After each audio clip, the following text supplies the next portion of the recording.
Welcome guys. Board की परीक्षा आपकी बस एक बहुत नज़दीक आ चुकी है और इसमें आप कैसे याद करें न करें, याद नहीं हो पा रहा है, ये समस्या हम जानते हैं आपकी। और इन्हीं समस्याओं का समाधान करने के लिए, मुफ्त समाधान करने के लिए न्यूमेरिक गैलेक्सी आपके लिए ये वीडियो लेकर आया है और उम्मीद करते हैं कि ये वीडियो आपको आपकी बोर्ड की परीक्षा में बहुत हेल्प करेगा। तो चलिए, ये समाजशास्त्र का के कुछ ऐसे प्रश्न हैं जिसको कि आपको याद करना बड़ा आसान नहीं लगता है। हम उन्हीं प्रश्नों को लेकर आपकी सहायता करने के लिए इस वीडियो में डाल रहे हैं। आइए देखिए क्वेश्चन क्या है। बैंकों की आय का मुख्य स्रोत क्या है? बैंक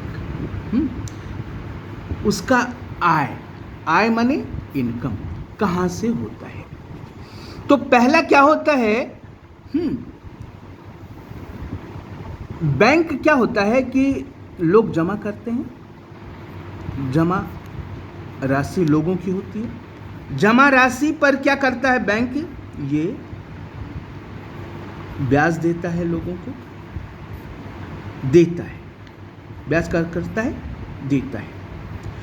और उसके बाद क्या करता है? जमा राशि उसके बाद क्या करता है वो? ये ऋण भी देता है। ये क्या करता है? ये ऋण देता है। एक तो बैंक जमा करता है पैसा, दूसरा वो क्या करता है? ऋण देता है। ऋण देता है तो उसमें क्या करता है? ये ब्याज लोगों से लेता है ना। देखिए, यहाँ ब्याज देता है और यहाँ ये ब्याज लेता है। तो ये ब्याज जो लेता है वो ज़्यादा अधिक होता है। तो ब्याज लेता है वो ज़्यादा होता है। किससे? ब्याज देने से। ठीक है। और यही जो अंतर है, यही देखिए इसमें ब्याज देते हैं, उससे अधिक दिए गए ऋण पर ब्याज लेते हैं। कर्जदारों के लिए दिए गए ब्याज तथा जमाकर्ताओं को दिए गए, कर्जदारों से लिए गए ब्याज तथा जमाकर्ताओं को दिए गए ब्याज में अंतर बैंकों की आय का प्रमुख स्रोत। तो ये अंतर जो है, ब्याज लेना माइनस ब्याज देना, जो अंतर है, यही अंतर क्या है? आय का स्रोत है। आय का स्रोत है किसका? बैंक का। समझ में आ गया? ये चित्र के माध्यम से भी आप बड़े आराम से इसको बार बार देखेंगे तो बड़े आराम से इसको समझ जाएंगे।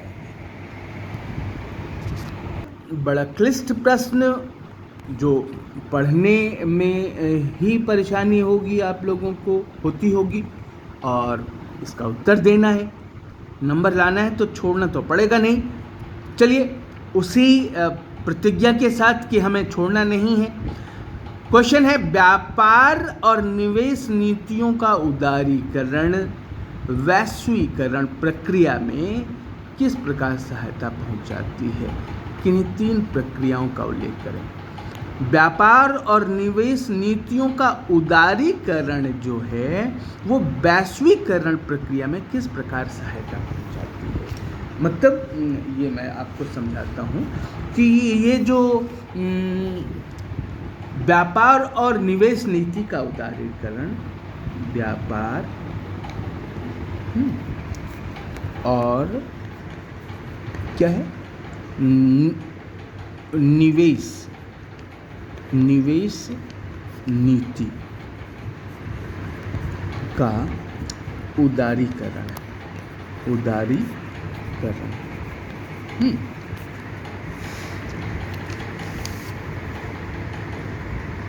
क्या करती है? सहायता पहुंचाती है। सहायता कैसे पहुंचाती है? किसमें, है ना, किसमें किसमें सहायता पहुंचाती है?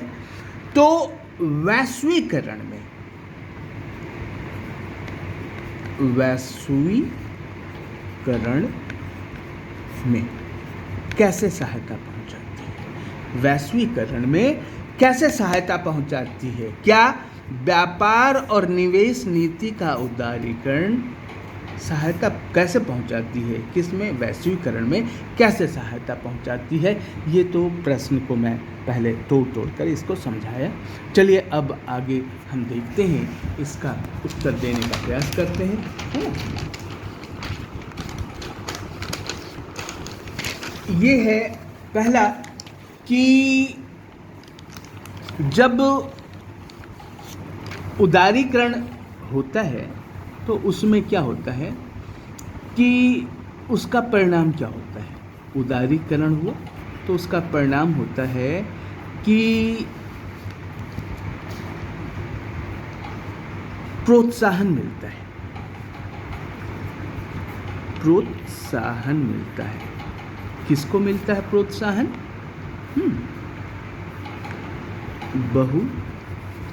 बहुराष्ट्रीय कंपनी को, बहुराष्ट्रीय कंपनी को प्रोत्साहन मिलता है। किसको प्रोत्साहन मिलता है? किस बात का प्रोत्साहन मिलता है? तो विस्तार करने का,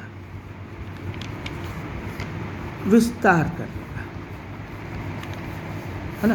पहले मान लीजिए कि पहले इतने में बहुराष्ट्रीय कंपनी काम करते थे।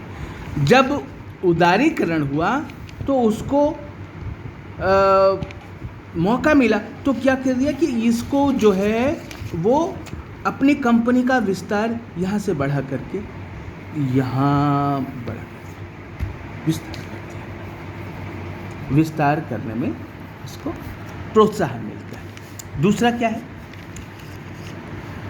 इससे विभिन्न देशों के एक दूसरे, दूसरा क्या होता है कि जो दूसरे देश हैं, जैसे 1 नंबर का देश है और 2 नंबर का देश है, तो ये दोनों देश क्या होते हैं?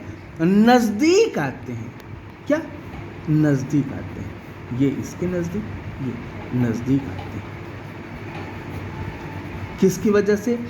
जो उदारीकरण होता है, व्यापार और निवेश नीति का जब उदारीकरण होता है तो दूसरे एक अन्य दो अलग अलग देश एक दूसरे के नज़दीक आते हैं। और नज़दीक आते हैं तो क्या होता है? नज़दीक आने से क्या होता है? वैश्वीकरण को प्रोत्साहन मिलता है। वैश्वीकरण का मार्ग प्रशस्त हो जाता है,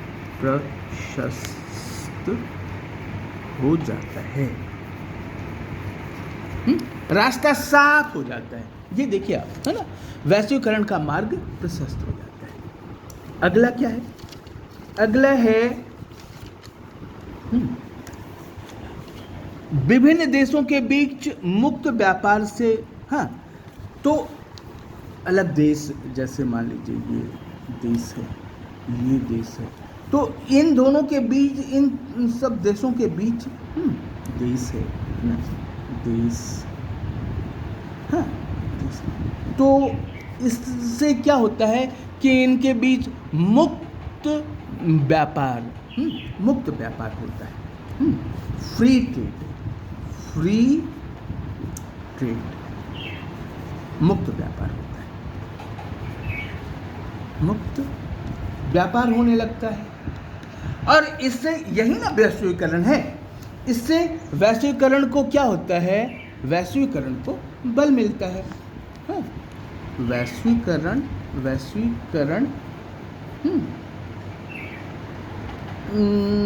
वैश्वीकरण को प्रोत्साहन मिलता है ना, बल मिलता है,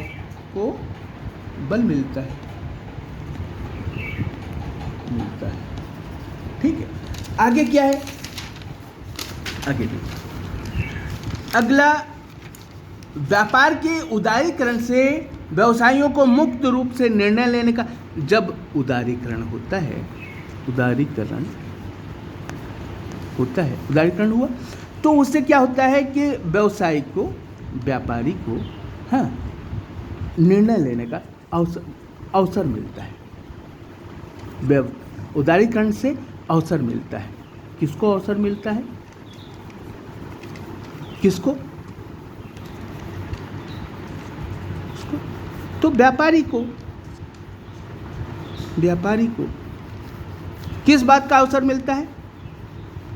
किस चीज का, किस बात का अवसर मिलता है?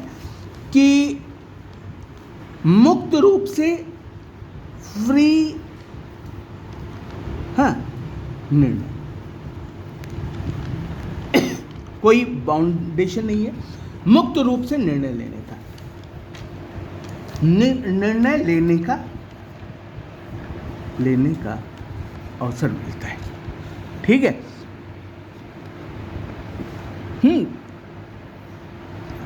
इसको और कैसे समझाएं आपको? मुक्त रूप से अवसर लेने का मतलब किस सामान का, वस्तु का, किस वस्तु का आयात करें, मंगाएं, या किस वस्तु का निर्यात करें, आयात करें या किस वस्तु का निर्यात करें। इसका निर्णय सरकार पर नहीं बल्कि व्यवसायी पर, हाँ, को निर्णय लेने का अवसर प्राप्त होता है। किससे? उदारीकरण से। और इस प्रकार और क्या होता है उदारीकरण में? उदारीकरण में क्या होता है कि प्रतिबंध हटा दिया, प्रतिबंध हटा दिया। प्रतिबंध जब हटा दिया तो क्या होता है कि बहुराष्ट्रीय कंपनी, बाहर की कंपनी जो है वो दौड़ के जब लाइसेंस सिस्टम ख़त्म कर दिया तो बाहर की कंपनी, विदेशी कंपनी देखा कि कमाई होगा ज़्यादा तो ये निवेश करती है, निवेश बढ़ा देती है। विदेशी कंपनी निवेश बढ़ा देती है और निवेश बढ़ा देने से विदेशी कंपनी आने लग जाती है। इससे वैश्वीकरण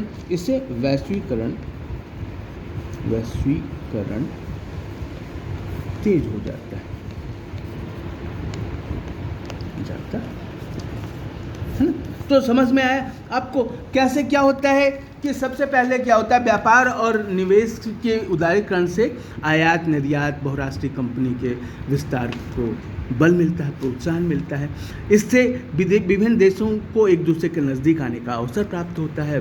इससे वैश्वीकरण का मार्ग प्रशस्त हो जाता है। भिन्न देशों के बीच मुक्त व्यापार से वैश्वीकरण की प्रक्रिया को बल मिलता है। व्यापार के उदारीकरण से व्यवसाय को मुक्त रूप से निर्णय लेने का अवसर प्राप्त होता है कि वो किस वस्तु का आयात करें, निर्यात करें। इस प्रकार निवेश से प्रतिबंध हटा लेने से बहुराष्ट्रीय कंपनी द्वारा निवेश की संभावना बढ़ जाती है। इसी तरह व्यापार और निवेश की नीतियों के उदारीकरण से वैश्वीकरण की प्रक्रिया में सहायता पहुंचती है।